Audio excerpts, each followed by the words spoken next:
Continuamos con la clase de bacilos gram positivos. En esta tercera parte veremos dos géneros, Corynebacterium y Listeria.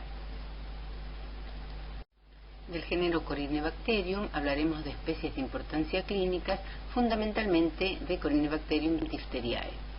Y del género Listeria hablaremos de Listeria monocytogenes. Corynebacterium significa pequeños bastones con nudos, lo que se referencia claramente a la morfología de estos bacilos, que a su vez tienen una disposición particular que asemeja los ideogramas chinos. El género está compuesto por bacilos gram positivos, que a diferencia de los géneros que vimos en las clases anteriores, no forman esporas, tampoco sintetizan cápsula ni tienen un flagelo, es decir, son inmóviles. Si bien Corynebacterium diphtheriae es la especie más conocida, existen otras de importancia clínica, como pseudotuberculosis, que es un patógeno animal, especialmente afecta el ganado caprino y bovino, y Corynebacterium ulcerans, que es capaz de producir en el hombre infecciones sistémicas. Corynebacterium diphtheriae causa difteria, conocida antiguamente como garrotillo.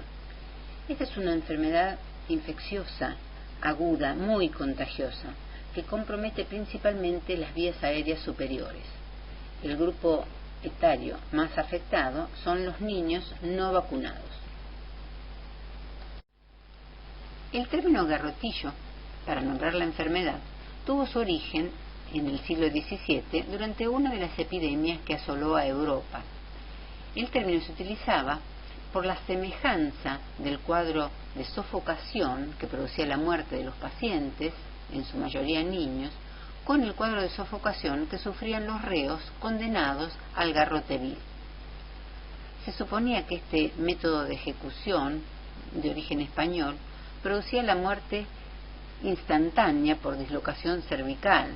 Sin embargo, en la mayoría de los casos, los reos morían por estrangulamiento, produciendo este cuadro de sofocación. Afortunadamente, ya no hay más muertes por sofocación por la utilización del garrote vil. Sin embargo, debemos lamentar muertes por sofocación en los casos de difteria en niños no vacunados. La causa de la sofocación es la gran inflamación producida en el epitelio nasofaringeo y la producción de una pseudomembrana. Esta pseudomembrana puede comenzar como placas localizadas y extenderse luego, cubriendo la mayor parte del árbol tracobronquial. Tanto la inflamación como la producción de pseudomembrana se relacionan con la acción de la toxina diftérica sobre las mucosas del tracto respiratorio. En las próximas diapositivas veremos cuál es el mecanismo de acción de esta toxina. Corynebacterium diphtheriae es muy poco invasiva. La patología que produce se debe a los efectos locales y sistémicos de la toxina.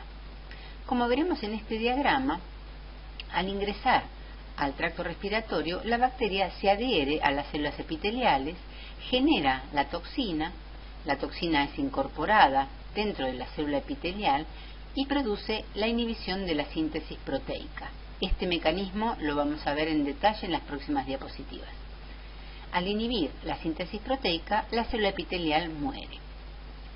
La acción citotóxica de la toxina diftérica lleva a la inflamación y a la necrosis del epitelio y a su tiempo a la formación de la pseudomembrana. La pseudomembrana, por lo tanto, está formada por coágulos de fibrina, por detritus celular y por los leucocitos polimorfonucleares. Como dijimos al comienzo, la bacteria no invade, pero la toxina sí es absorbida y pasa a circulación, afectando a diferentes tejidos, como veremos en la próxima diapositiva.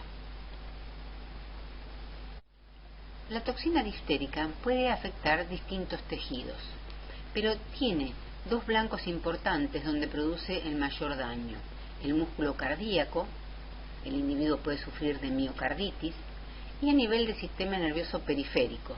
La toxina, en este caso, actúa sobre las células de Schwann, produciendo la desmielinización y el enfermo puede tener síntomas compatibles a los del Guillain-Barré.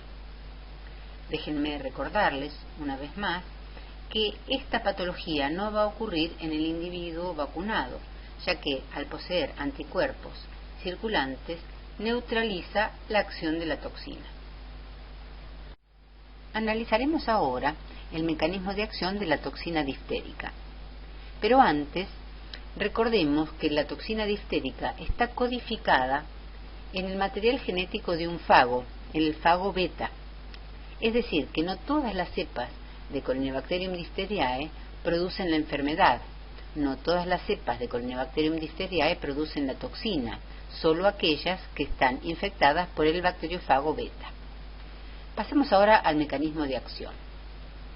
La toxina diftérica es una toxina tipo AB, donde la subunidad B es la que se une al receptor y la subunidad A es la que tiene la acción enzimática.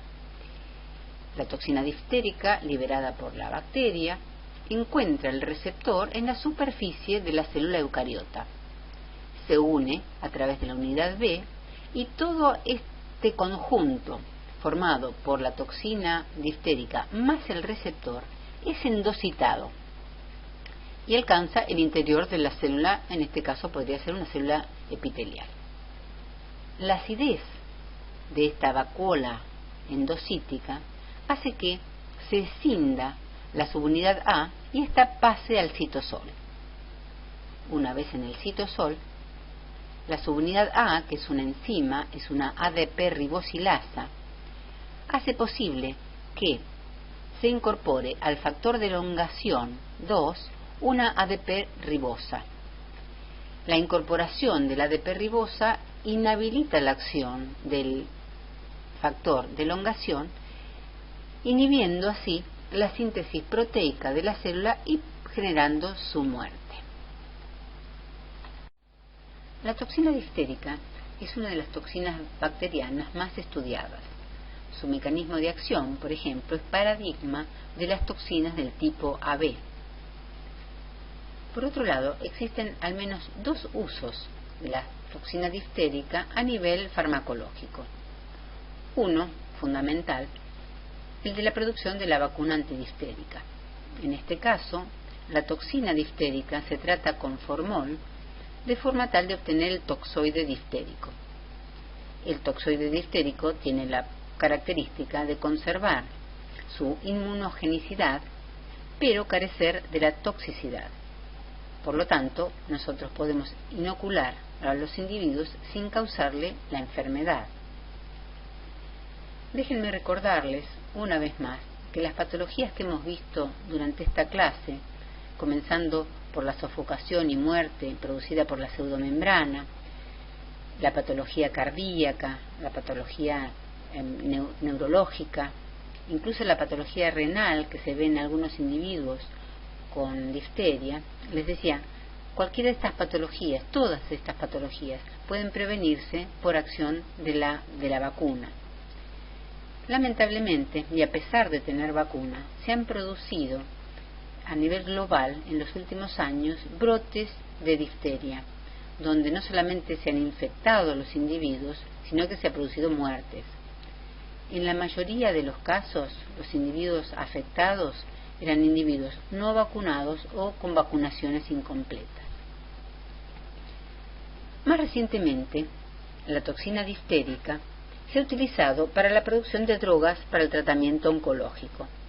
La estrategia es fusionar la toxina con ciertas moléculas que pueden ser reconocidas por las células tumorales, de forma tal de dirigir la acción de la toxina hacia este tipo de células.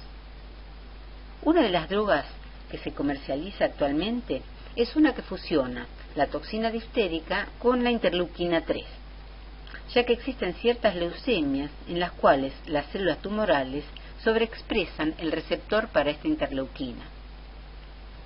En este caso, y a diferencia de lo que ocurría con la producción de la vacuna antidiftérica, lo que se utiliza es la subunidad A, es la que tiene la actividad citotóxica. Vamos a analizar ahora el género Listeria, que posee una única especie patógena para el hombre, Listeria monocytogenes. Debe su nombre al incremento de monocitos que se encontró en la sangre de animales infectados experimentalmente. Se trata, como vemos en esta diapositiva, de cocobacilos gram positivos, pequeños, no forman esporas y son capaces de crecer a un amplio rango de temperatura, que van desde 1 a 45 grados. Este dato es importante, ya que Listeria monocytogenes contamina alimentos y, por lo tanto, la refrigeración de los mismos no previene el desarrollo del microorganismo. El reservorio de la bacteria es amplio. Se encuentra en el suelo, el agua, los vegetales y en portadores humanos. Existen individuos que portan Listeria monocytogenes en el tracto gastrointestinal. Seguidamente hablaremos de la listeriosis, que es la infección causada por esta bacteria. La listeriosis se produce cuando se ingieren Listerias monocytogenes a través del consumo de alimentos contaminados. Estos alimentos principalmente incluyen quesos blandos, embutidos como salchichas y vegetales crudos lavados con aguas contaminadas. Los individuos en riesgo son especialmente las embarazadas y los individuos inmunocomprometidos, los que pueden sufrir gastroenteritis, septicemia, meningitis y durante el embarazo la bacteria puede ser transmitida de madre a hijo. La listeriosis comienza cuando se ingieren alimentos contaminados con Listeria monocytogenes. Una vez en el tracto gastrointestinal, Listeria monocytogenes es capaz de atravesar la barrera epitelial intestinal, traslocar a los ganglios linfáticos mesentéricos y dirigirse a órganos blancos como son el hígado y el vaso. En estos órganos se comienzan a formar focos infecciosos que, si el individuo es inmunocompetente, se resuelven fácilmente cuando se monta una respuesta inmune adecuada. En el caso de un individuo inmunocomprometido, como puede ser el caso de un adulto mayor, muchas veces los focos infecciosos no pueden ser resueltos de manera adecuada, la bacteria se multiplica en estos órganos y es volcada a circulación.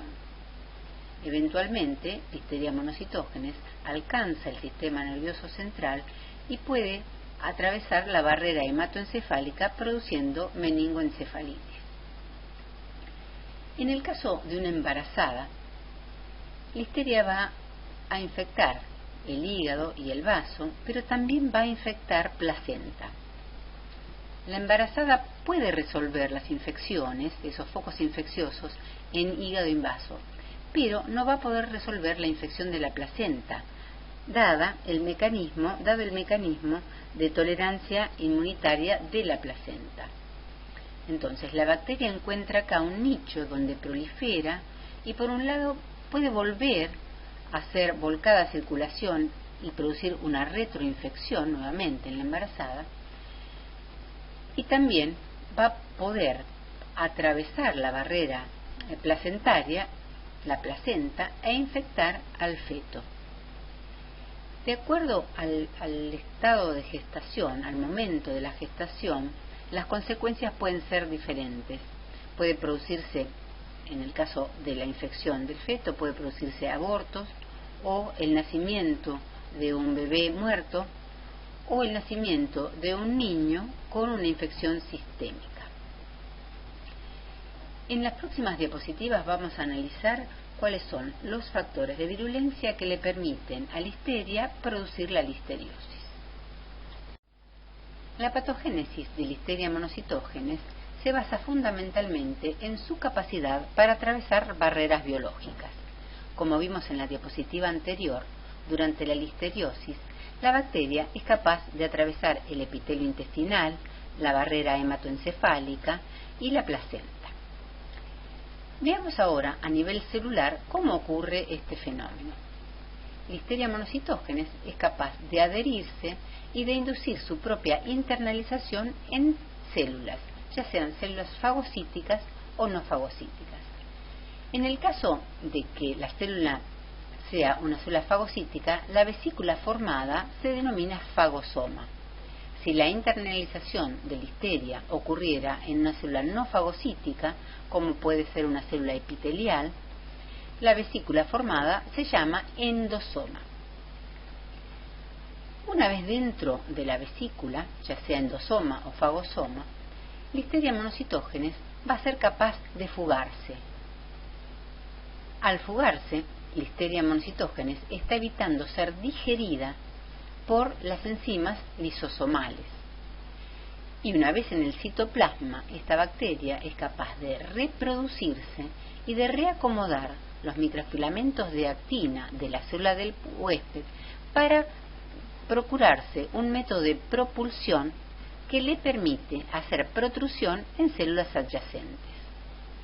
Ahora, Listeria monocytogenes se encuentra dentro de una vesícula con doble membrana, porque están involucradas las membranas de dos células adyacentes. Nuevamente, la bacteria va a ser capaz de fugarse de la vesícula de doble membrana, reproducirse a nivel del citoplasma de la célula eucariota, generarse un método de propulsión y continuar su propagación de célula a célula.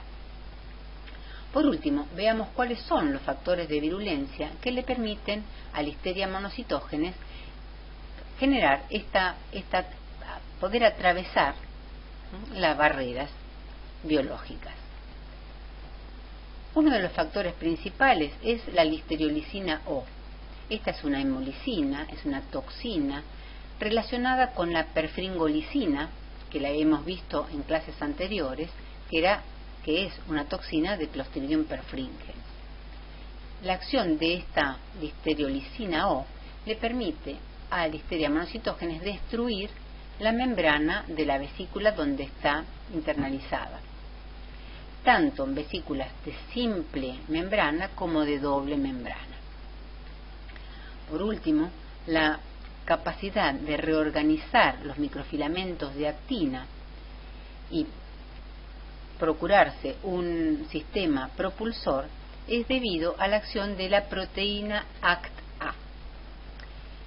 Hemos visto así cómo Listeria es capaz de multiplicarse y diseminarse en el organismo sin ser expuesta ni a los anticuerpos ni a la acción de los neutrófilos o de los antimicrobianos. Hemos llegado así al fin de la tercera y última parte de la clase de bacilos gram positivos. Desde ya, muchísimas gracias por su atención.